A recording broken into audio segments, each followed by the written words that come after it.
आ जाए दोस्त, IAS 16 property plant equipment.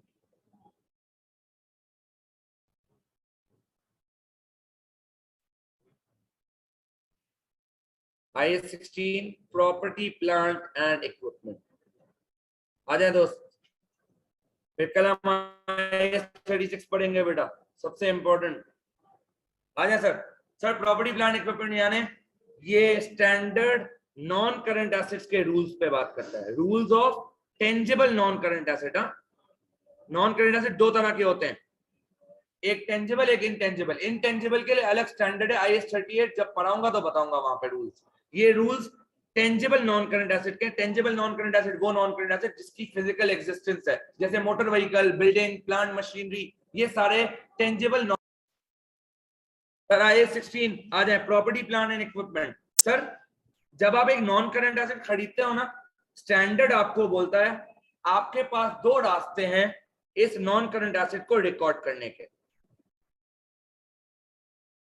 IAS 16 कहता है जब तुम एक नॉन करंट एसेट खरीदो, मेरे पास आना, मैं तुम्हें बताऊंगा इसको रिकॉर्ड कैसे करना है। रिकॉर्ड करने के दो मॉडल्स है बेटा।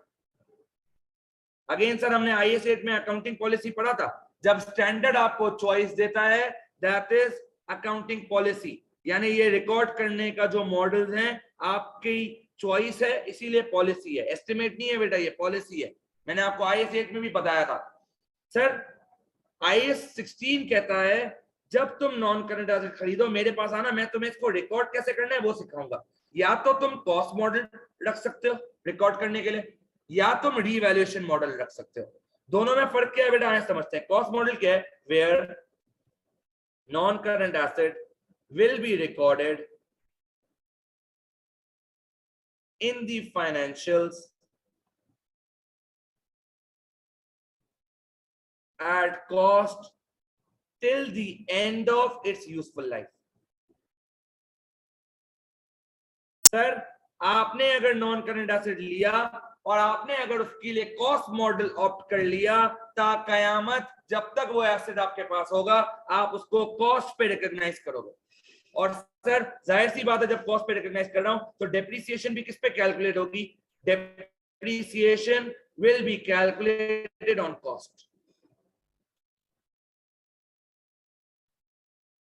आपने एसेट खरीदा है 100,000 का, आप 5 साल उसकी यूजफुल लाइफ है, आप 5 साल एसेट को कितने में रखोगे, 100,000। चाहे मार्केट में एक 10 का हो जाए चाहे 90 का हो जाए, आप 100,000 पे ही रिकॉग्नाइज करोगे और आप डेप्रिसिएशन भी हर साल 100,000 पे ही निकालोगे।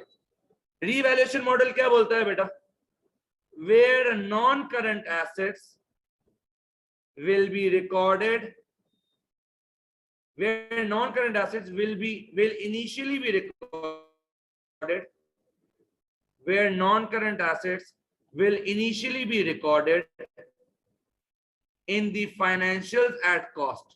initial record किस पे करोगे बेटा, उस वैल्यू पे जिस पे आपने खरीदा है। where non-current assets will initially be recorded in the financials at cost but will subsequently be recorded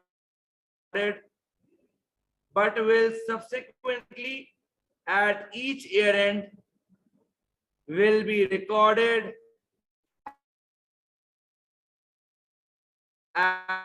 at fair value। और इनिशियली फिर सब्सिक्वेंटली आप क्या करोगे, हर साल एसेट की जो मार्केट वैल्यू होगी उसी वैल्यू पे आप भी अपने एसेट को अपनी बुक्स में रिकॉर्ड करोगे। मैंने कंपनी में आपको पढ़ाया था दो तरह की रीवैल्यूएशन होती है, याद करें, पढ़ाया था आपको, एक विद डेप्रिसिएशन, एक विदाउट डेप्रिसिएशन।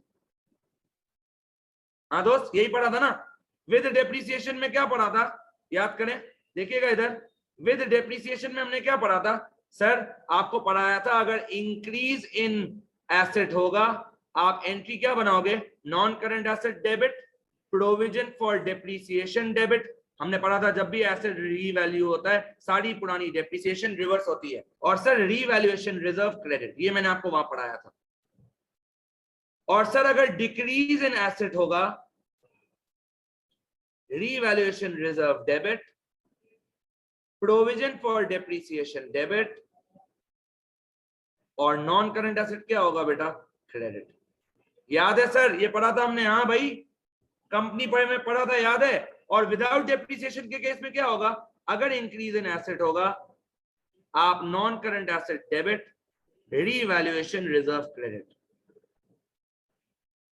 और डिक्रीज के केस में reverse, revaluation reserve debit, non current asset credit. क्या ये क्लियर है सर? हाँ यही पढ़ा था हमने दोस्त, जल्दी बता दें फटाफट। अब आगे चलते हैं सर। सर आपने अभी क्या बोला था, अगर एक कंपनी कॉस्ट मॉडल एडॉप्ट करेगी तो डेप्रिसिएशन किस पे कैलकुलेट होगी, कॉस्ट पे। सर व्हाट इफ अगर कंपनी रीवैल्यूएशन मॉडल एडॉप्ट करती है, depreciation will be charged on revalued amount. यहाँ पे कॉस्ट पे डेप्रिसिएशन चार्ज नहीं होगी, यहाँ डेप्रिसिएशन किस पे चार्ज होगी, रीवैल्यूड अमाउंट पे।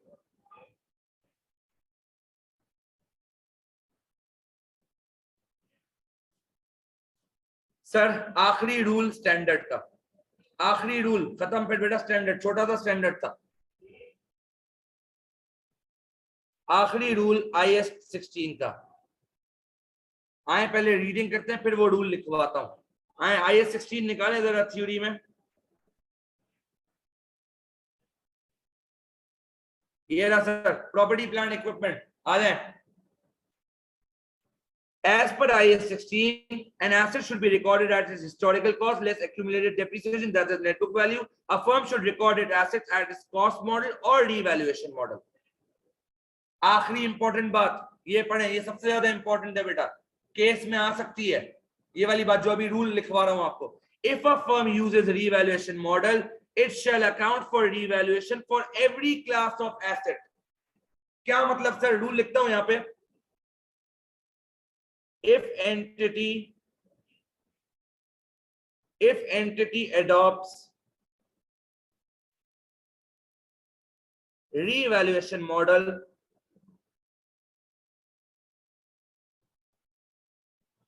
it shall apply this model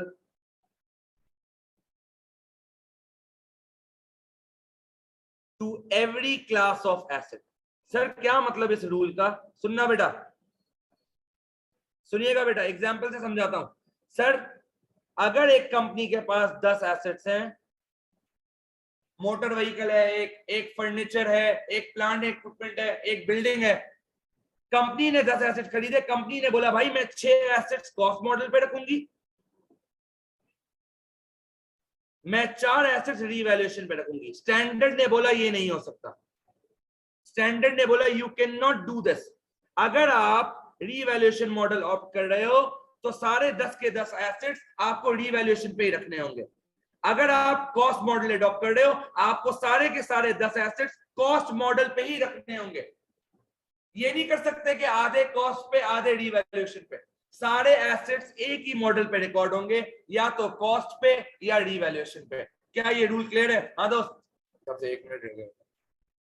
आखिरी चीज बेटा, उसके बाद क्या बोलता है, once an asset is revalued depreciation is charged on revaluation amount. हमने अभी पढ़ लिया बेटा, कॉस्ट मॉडल होगा डेप्रिसिएशन कॉस्ट पे कैलकुलेट होगी, रीवैल्यूएशन मॉडल होगा डेप्रिसिएशन रीवैल्यूएशन पे चार्ज होगी। क्या ये क्लियर है?